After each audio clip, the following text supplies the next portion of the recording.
Well, hello everyone. David and Chad here at the Franco Painting, and Chad is doing a skim coat to give us a level, almost a level 5 finish. So you can see this was painted before. You can see some of the drips. So we power sanded this wall to get all the stuff off there, but you can still kind of see some of the stipple. There's just some other drywall imperfections that just didn't look good to have a really shiny wall like they want on here. So to fix that, even though we power sanded, still quite wasn't smooth enough. You can see the high levels on that wall, some of the places where it's been old and new drywall put together. So Chad is doing a really tight skims coat. So he's just putting a little bit of material on there and he's pulling it really, really tight. I don't know if you can see it in the video or not.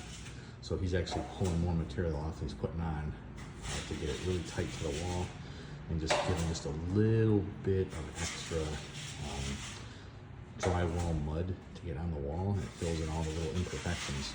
So we're gonna let this dry overnight once he's done. And then we'll power sand with our fast tool for drywall type of material. You can kind of see one of the walls he's already done.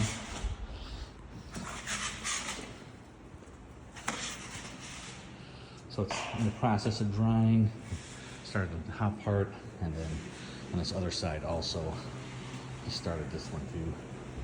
So that one's in the process of drying. Got a fan on it. We're trying to hope to put a fan and see if we could sand this and put a coat of primer on it, but I don't think it's going to happen. But level 5, we'll put another video after the fact. But if you want really smooth walls, this is what a full skim coat looks like on your in your property, house, wherever you're at.